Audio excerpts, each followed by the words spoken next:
Buenas, ¿qué tal? ¿Cómo les va? En el video de hoy quiero hablar de Martin Heidegger y su libro Ser y Tiempo. Me voy a circunscribir apenas a la introducción, apenas a los primeros 7 parágrafos. En realidad son 8. Hay uno que habla sobre la composición de la obra. Es interesante, dicho sea de paso, que en esa composición de la obra Ser y Tiempo aparece como la primera parte del tratado Ser y Tiempo, que queda inconcluso y que finalmente Heidegger nunca concluye, sino que se dedica a otras cuestiones, como por ejemplo los aportes sobre el evento, la obra de arte, etc. Bien, como suele ocurrir en filosofía, las introducciones y los prólogos tienden a ese, qué sé yo, engañoso de que en definitiva no son prólogos. Ya te están introduciendo de lleno, de cuajo, en el mismísimo asunto de la obra. En esta introducción de Ser y Tiempo hay cosas muy importantes que van a definir cómo se va a leer de aquí en más todo el libro. Entonces sí, es una introducción, pero sería engañoso pensar que es apenas una suerte de síntesis o de resumen de lo que va a venir a continuación. No, en cambio está esbozado justamente los primeros fundamentos de qué es lo que va a continuar. Voy a dividir este video, tengo acá mi libro, Ser y Tiempo. Voy a dividir este video, esta exposición, de acuerdo a los distintos parágrafos y de acuerdo a lo que fui subrayando, voy a ir haciendo un comentario. Es importante que este libro que estoy leyendo es la traducción de Jorge Eduardo Rivera, un chileno. Es una muy buena traducción, muy interesante. Yo anteriormente había leído la traducción de José Gaos, del español José Gaos, que es una traducción clásica. Es una muy buena traducción, yo leí entero ese libro, el de Rivera lo estoy leyendo recién ahora. Pero debo decir que será porque ya lo leí previamente al libro, ya sé de qué se trata, ya conozco la arquitectura conceptual del libro. Sin embargo, estoy encontrando que este libro de Rivera es mucho más accesible y mucho más amable de ser leído por un hispanohablante. Recomiendo que si uno es un, digamos, especialista en Heidegger, lea los dos libros, más aún, yo no sé alemán, que se lo lea en alemán si uno quiere dedicarse seriamente a la cuestión. Sin embargo, en líneas generales, si bien este libro se consigue menos en los negocios, recomiendo que consideren comprar el libro de Rivera. Entonces, bueno, tenemos una serie de cuestiones. La primera, bueno, arranca con una especie de prefacio, exordio, no sé cómo llamarlo, cita al sofista de Platón, plantea esto de cómo la palabra ente, on, en griego, eh, queda perplejo frente a los interlocutores de Sócrates y no saben cómo seguir, y Heidegger plantea que es necesario retomar esta pregunta. E inicia el primer parágrafo con la frase que la pregunta por el ser ha caído en el olvido, que ya nadie pregunta por el ser. ¿Por qué nadie pregunta por el ser? Porque preguntar por el ser, cuando no se lo considera un error metódico, como si fuera un error del lenguaje o del método plantearse cuestiones sobre el ser, es tan evidente aquello a lo que nos referimos cuando decimos ser, que no lo reflexionamos o no lo hacemos el tema de una investigación. Entonces, aparecen 3 prejuicios muy importantes, que son que, primero, el ser es el concepto más universal. El ser es el concepto más universal. Aquí Heidegger hace un raconto de qué es lo que ocurre con el concepto ser desde Aristóteles, pasando por el medioevo, llegando a la modernidad, y concluye con que el ser es el concepto más universal, pero eso no puede significar que sea el más claro, ni que no esté necesitado de una discusión ulterior. El concepto de ser es más bien el más oscuro. Cuando nos intentamos descubrir en qué consiste este ser que supuestamente es el más universal, encontramos con que no podemos definirlo. Por eso el segundo concepto es que el ser, el concepto de ser, es indefinible. Y acá aparece la cuestión aristotélica, escolar, que tiene que ver con que las definiciones se realizan por el género próximo y la diferencia específica. Entonces, si yo quiero decir que es un gato es un mamífero de la familia de los felinos que es doméstico, por decirlo así. Entonces, yo digo gato, yo digo felino, yo digo es un felino doméstico. Entonces, lo que distingue al gato del puma es que El puma no es un felino, sí, ahí está el género, pero no es doméstico, es silvestre. Entonces, mediante la diferencia específica, yo defino lo que son las cosas. Puesto que el ser es el más universal de los conceptos, yo no tengo un género superior al ser que me permita remitirme a ese género para poder definirlo específicamente con respecto a otros. El ser está en la cúspide de los conceptos ontológicos. Entonces, yo no puedo definirlo en función de otra cosa. Y ahí aparece un problema, que la lógica tradicional no puede definir el ser. Otro de los prejuicios es que el ser es evidente en sí mismo. Entonces, aquí Heidegger, esto es fundamental para entender todo el libro, aparece el concepto de comprensibilidad de término medio.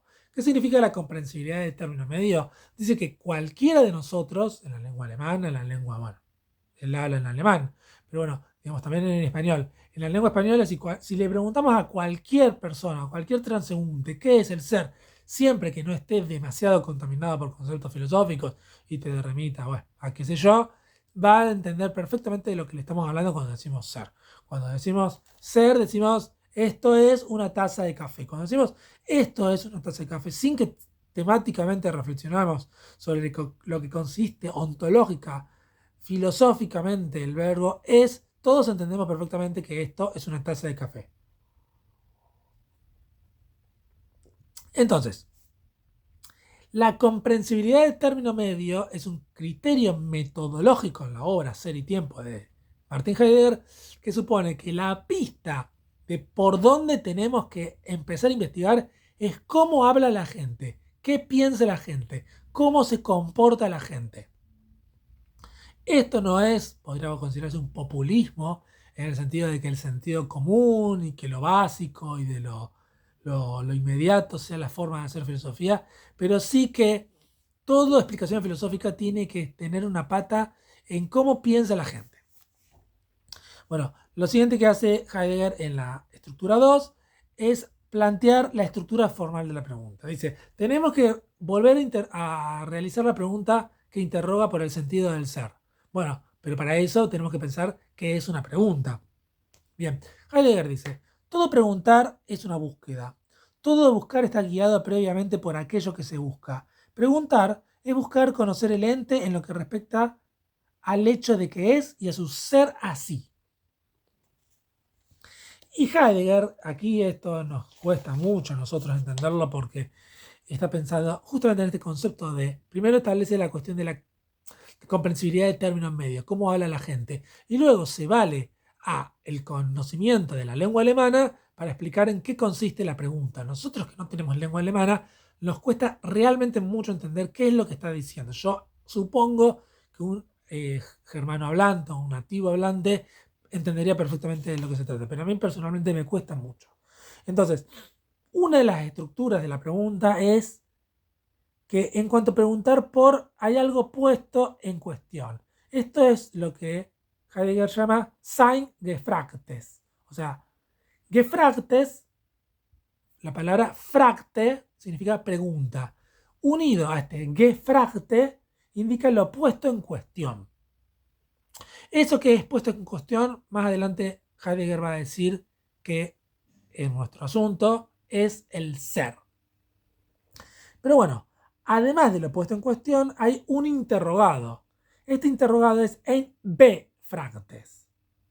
Este interrogado es el Dasein. Y luego tenemos lo preguntado, lo Ergefragte. Entonces tenemos el tema de lo que se pregunta, aquel al que se le pregunta y lo que se pregunta. Un poco traduciendo en mis propias palabras lo que significa esto. El tema de lo que se pregunta, el ser, a quién se le pregunta, al hombre, al Dasein, y qué es lo que se pregunta. ¿Qué es lo que se pregunta? Pueden ser muchas cosas. Por ejemplo, si yo pregunto, yo digo, ¿qué hay en esta taza? ¿No? En esta taza podría considerarse que el tema de lo que se pregunta podría ser la bebida o la sustancia o el contenido físico, podríamos decir. ¿A quién se le pregunta? Podría ser distinguido en distintas consideraciones. Por ejemplo, se podría considerar que yo le estoy preguntando a otra persona, al que me está viendo, que me responda qué hay en esta taza.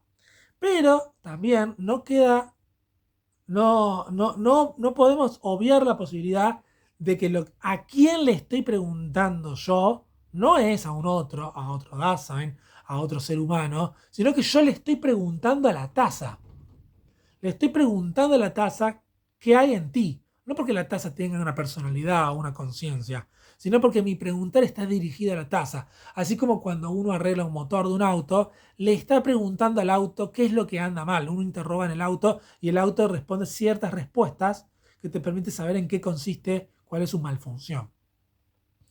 Y bueno, y entonces, ¿y qué es lo que estoy preguntando? ¿Qué es el contenido, el café? Esa sería como una ejemplificación. Pueden corregirlo, quizás no les gustó esta bajada al terreno de la estructura de la pregunta, pero al menos así yo la entiendo. Entonces,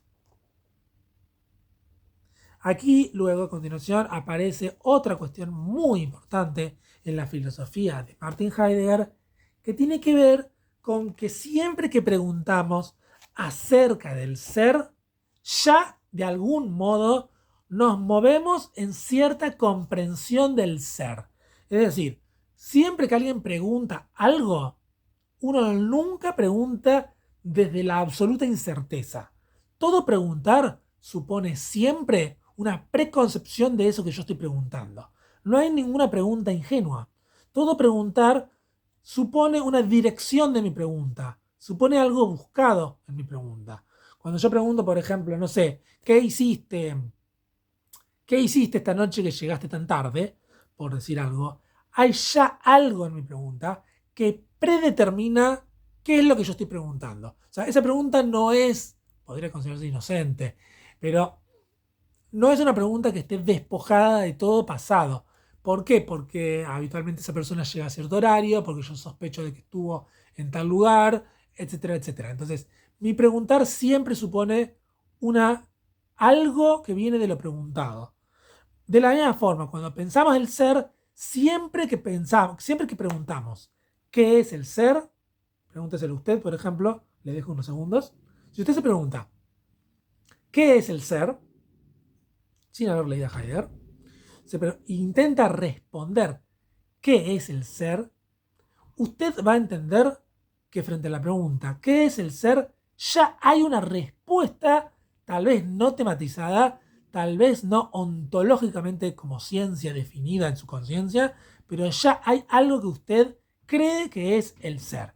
Esa comprensión del ser es lo que Heidegger llama un factum. Eso es lo que se llama la facticidad del ser ahí, la facticidad del Dasein, que siempre que preguntamos por el ser, sabemos al menos soslayadamente en qué consiste ese ser. Después podemos ir interrogando y preguntando, indagando, corrigiendo, amplificando, etc. Pero siempre hay una comprensión de término medio de en qué consiste ese ser. Se trata, dice Heidegger, seguir las prácticas cotidianas del Heidegger, del Dasein, cómo se comporta cotidianamente el Dasein para contemplando su modo, digamos, normal, natural, espontáneo del Dasein, comprender en qué consiste la pregunta por el Dasein, por el ser. Entonces, por eso, este interrogado es el ente al que hay que preguntarle acerca de la pregunta del ser. Este ente, que es el Dasein, es aquel que puede responder y darnos el acceso a cómo se pregunta por el ser. Digamos en términos etimológicos, el Dasein es el ahí del ser. El ser ahí, eso significa Dasein, el ser ahí es el ahí del ser.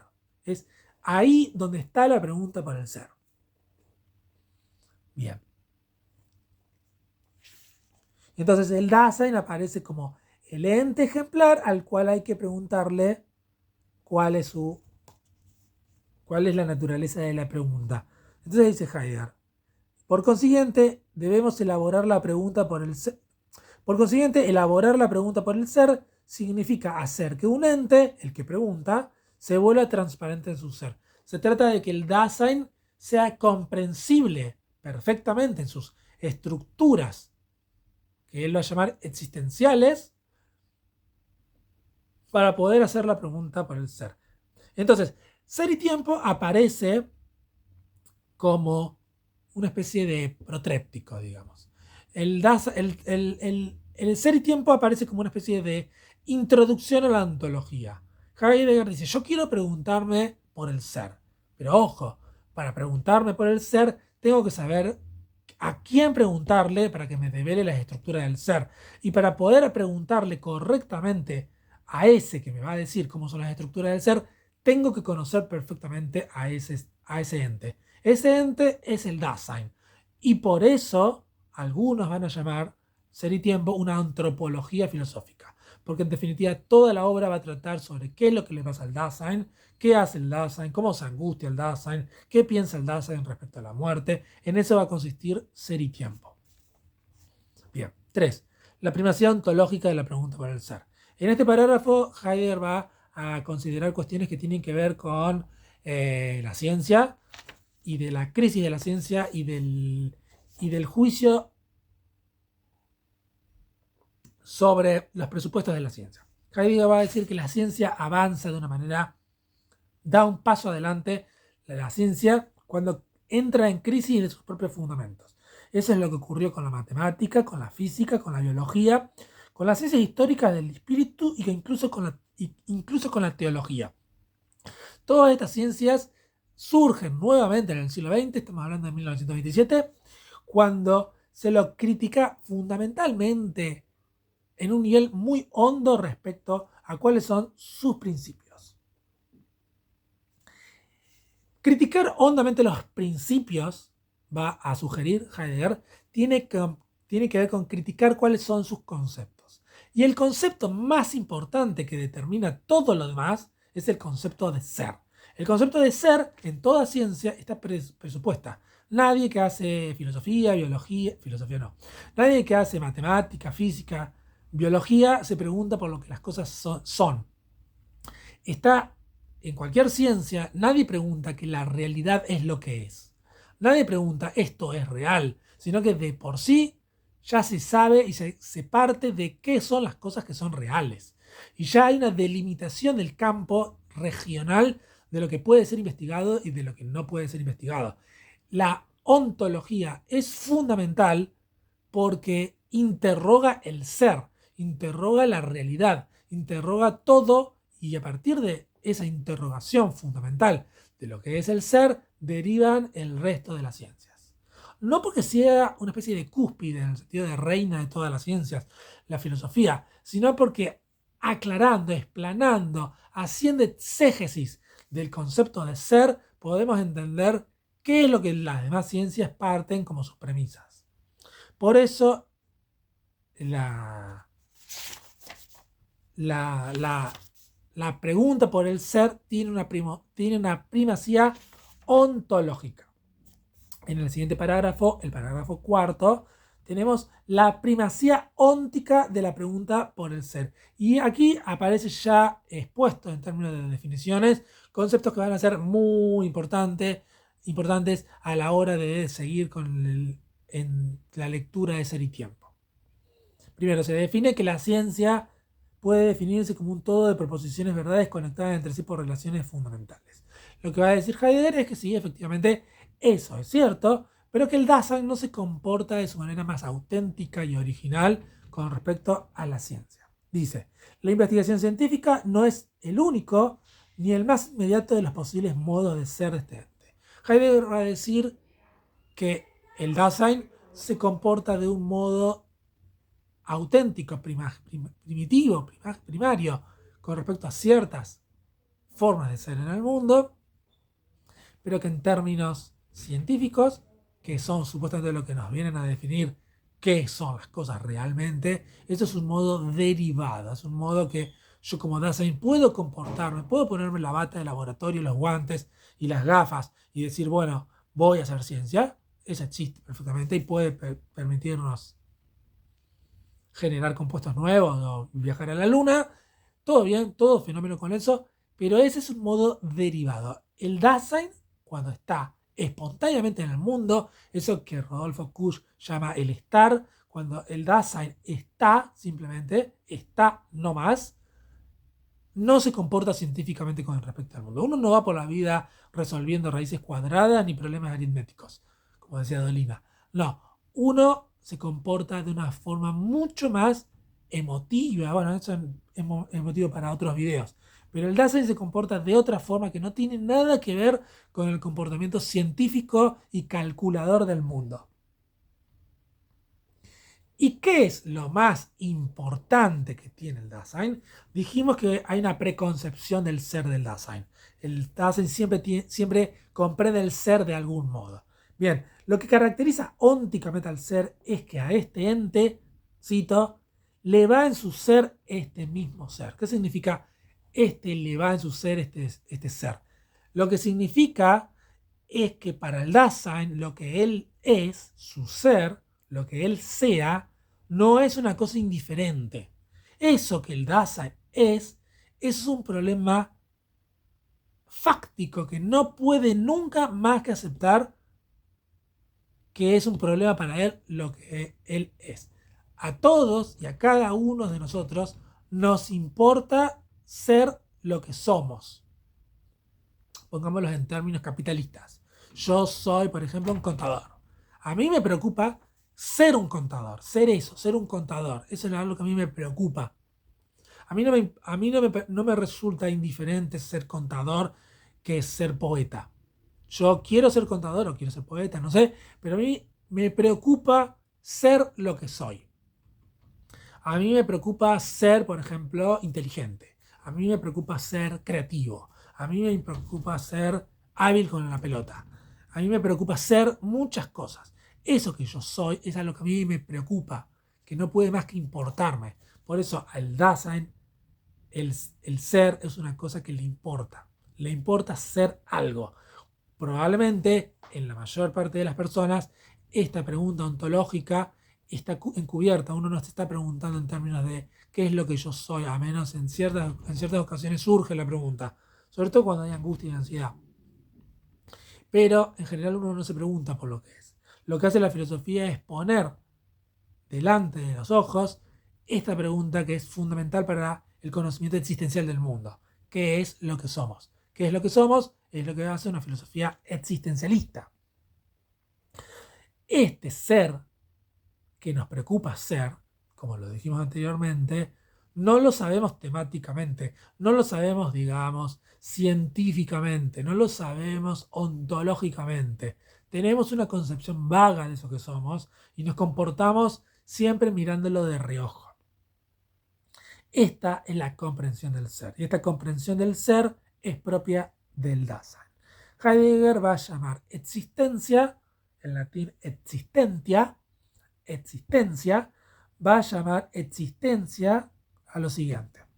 El ser mismo con respecto al cual el Dasein se puede comportar de esta o aquella manera y con respecto al cual siempre se comporta de alguna determinada manera, lo llamamos existencia. Es decir, el modo en el que uno se comporta respecto de sí mismo es lo que llamamos existencia. Y tengan muy en claro este concepto, existencia, porque se enreda la cosa. El Dasein siempre tiene una posibilidad de ser, siempre puede ser de una manera distinta. Esta manera de posibilidad es lo que se llama el proyecto, etc. Todavía no está vislumbrado en el prólogo, en la introducción. Esta comprensión de mi existencia, esta comprensión de mi ser, es lo que Heidegger va a llamar existentivo. Esta comprensión es existentiva. Y Heidegger va a determinar que el ser ahí, el Dasein, posee ciertas estructuras características de todo Dasein que nos permite determinar en qué consiste su naturaleza. Esa estructura es lo que se ha llamado la existencialidad. Que atención, porque otra palabra de otra traducción que proviene de José Gauss, a esto se lo ha llamado la existenciaridad. La existenciaridad, lo existenciario, es un neologismo, no es otro concepto más que el de la existencialidad. Entonces, si usted escucha esos términos, tiene que entender que deriva de tradiciones de traducción distintas. Por último, el Dasein tiene una característica, una primacía óntico-ontológica. ¿Qué significa esta primacía óntico-ontológica? Y por eso el Dasein es el ente señalado para determinar lo que es el ser. ¿Por qué?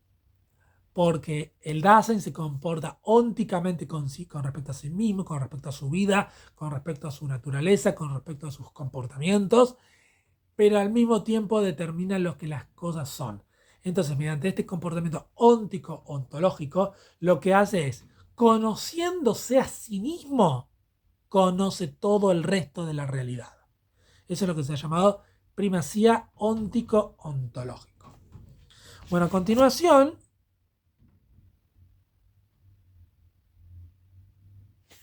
siguen otras cuestiones. Se me está haciendo largo el video. Bueno, voy a decirlo un poco más porque esto es importante. Esto es el capítulo primero. En el capítulo segundo, lo que va a hacer Heidegger va a ser involucrar la dimensión del tiempo. El tiempo es la segunda parte del libro. Lo diré brevemente. Lo importante del tiempo es que el tiempo hay que distinguirlo de una concepción vulgar del tiempo. ¿Qué es una concepción vulgar del tiempo? La concepción vulgar del tiempo es la concepción del reloj. Si yo tengo un reloj, considero que tengo una serie de segundos que están en sucesión uno detrás del otro y que eso sería objetivo, que no depende ni de mi personalidad, ni de mi subjetividad, ni de lo que yo soy, ni de la historia, ni de la guerra, ni de la paz, ni del amor. No depende de nada el tiempo. El tiempo ocurre de una manera indiferente, inerte en el mundo. Lo que va a decir Heidegger es que esta es una concepción vulgar del tiempo. El tiempo acontece en planos mucho más complejos y espiralados en el mundo, donde el futuro a veces está antes que el pasado. Esto es algo bastante interesante, que el futuro esté antes que el pasado, pero ya lo vamos a ver a continuación. Lo interesante es que en el parágrafo 6, Heidegger habla de la destrucción de la historia de la ontología. ¿Qué es la destrucción de la historia de la ontología? Esto es lo que algunos autores van a considerar que es el origen del término deconstrucción de Jacques Derrida. La historia de la destrucción de la ontología parte del siguiente argumento. Primero, en todo momento en el que el Dasein nace o entiende algo del mundo o crece, ya está inserto en una tradición. Hablamos un lenguaje, hablamos una cultura, tenemos ciertas... Si vivimos en Argentina, tenemos un préstamo con el FMI, ya de algún modo, ya todos tenemos una tradición que ya nos está condicionando muy fuerte en lo que nosotros somos y cómo estamos en el mundo. Esa tradición nos coloca un lenguaje, nos coloca una ideología, nos coloca una forma de comprender el mundo. Por ejemplo, la tradición es leer Ser y Tiempo y creer que leyendo Ser y Tiempo vamos a entender algo de la actualidad. Eso ya es insertarse en una tradición. Si estamos en una tradición, el Dasein es un ser histórico. El Dasein está en el tiempo, hay una temporalidad del Dasein y el Dasein tiene una historia. Esa historia puede revelar el ser del Dasein, pero al mismo tiempo puede ocultarlo y recubrirlo. Cuando lo recubre, Heidegger va a decir, es necesaria una destrucción de la ontología. Se trata de no negar que hubo una ontología, no negar el pasado, no hacer tabula rasa y empezar un nuevo plan ideológico, sino que se trata de deconstruir. Se trata de buscar detrás cuáles son los conceptos originales que aún hoy determinan y condicionan en qué consiste nuestro ser, depurarlo de los errores, determinar cuál es el error, cuál es el momento en el que se torció el rumbo, recuperarlos y traerlos al presente. Hacer una destrucción de la ontología consiste en determinar qué parte del pasado ha sido oscurecido, envilecido, traicionado y volverlo a traer al presente. Y aquí hay algo que a mí me parece fascinante de la cuestión de Heidegger, que tiene que ver con la tradición, y es lo siguiente, lo voy a citar. El Dasein es su pasado, en la forma propia de su ser que, dicho elementalmente, acontece siempre desde su futuro. ¿Qué significa esto? Que el Dasein aparece en un mundo, aparece en una tradición, y todo lo que ese Dasein vaya a ser de aquí en más, en los próximos 10, 20, 30 años, ya acontece desde su futuro, pero no en ese sentido metafísico de la retroactividad, de que el futuro, que te meten en esas cuestiones de la física cuántica, de que una partícula ya sabe dónde va a estar antes y que viene la retrocausación. No tiene nada que ver con eso. Tiene que ver con que en términos así macroscópicos, todos los que formamos parte de un pueblo ya estamos condicionados en términos de inercia a comportarnos en cierta dirección, porque ya de algún modo ese futuro al cual tiende nuestro pueblo ya nos está condicionando a todos nosotros a ser los que somos hoy. Ese futuro ya nos hace condicionar en lo que somos hoy. Entonces, por ejemplo, si decimos, ejemplo, en algún momento, si sigue el calentamiento global, va a haber una crisis por el agua y va a haber conflictos bélicos por el acuífero guaraní, porque se va a necesitar agua que puede suministrar ese recurso fundamental para la vida a millones y millones de personas a lo largo del globo, y se van a establecer guerras. Ese futuro ya está condicionando a nosotros, los argentinos, los chilenos, los bolivianos, ya está condicionando cómo nos comportamos en el mundo actualmente. Ese futuro nos antecede, ya está aquí. Entonces, la tradición, ya el futuro está antes. En términos individuales, cómo yo me voy a morir, cómo yo quiero morir, cómo yo quiero que sea mi vida, cuál es mi proyecto existencial, llegar a los 60 años, llegar a los 70 años, lograr esto, escribir un libro, viajar, no sé, tener una familia. Todo eso, todo ese futuro ya está antes de que haya sucedido. Entonces, el futuro está antes que el presente, porque es el proyecto. Dice Heidegger, esta comprensión abre las posibilidades de su ser y las regula. Su propio pasado, y esto significa siempre el pasado de su generación, no va detrás del Dasein, sino que ya en cada vez se le anticipa. Y acá aparece otra cuestión muy importante que tiene que ver con la generación. La generación, muchachos. La generación supone que no es mi vida individual de escribir un libro, viajar y tener hijos. No. La generación supone que el proyecto es comunitario. El proyecto es los alemanes en 1930 quieren hacer tal cosa. Los argentinos en el 2025 quieren hacer tal cosa. Es la generación lo que determina cuáles son mis proyectos hondos, fundamentales, raigales de mi existencia. Entonces, en ese sentido, vivimos en generación. La generación ya sabe cómo interpretar el pasado, la generación ya sabe qué es lo que quiere construir en el futuro y uno se inserta en esa generación. Esto para mí es fundamental, porque muchas veces se considera que el existencialismo es un berretín de personajes que viven individualmente y solamente se preocupan egoístamente de su mundo. Pero acá claramente Heidegger está diciendo que se trata de la noción del pueblo, se trata de qué es lo que hace mi pueblo y cómo me inserto yo en él. Y cómo al mismo tiempo soy auténtico con mi individualidad sin perder del lugar que soy parte de un pueblo. Bien, el parágrafo siguiente habla del concepto de fenomenología. No lo voy a tratar porque es muy largo y el video se me está haciendo muy largo. ya son más de 30 minutos. Pero bueno, en líneas generales, Heidegger se vale de una máxima, de un eslogan, mejor dicho, de Edmund Husserl, que dice a las cosas mismas. Lo que va a decir que el fenómeno, término etimológicamente griego, significa lo que se hace patente, el fenómeno es lo que se hace patente, que hay que distinguirlo del concepto alemán de Erscheinung, que significa apariencia. El Erscheinung es lo que se presenta en sustituto de otra cosa, es lo que llamaríamos un signo o lo que llamaríamos un símbolo. El Erscheinung es lo que aparece en lugar de otra cosa, mientras que el fenómeno es lo que se presenta de por sí.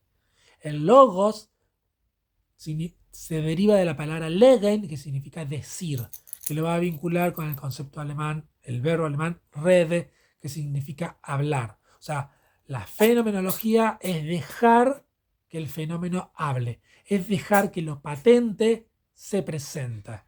No crear, no inventar, no crear algo artificial, sino que dejar que lo que las cosas son se presenten en sí mismo tal cual son.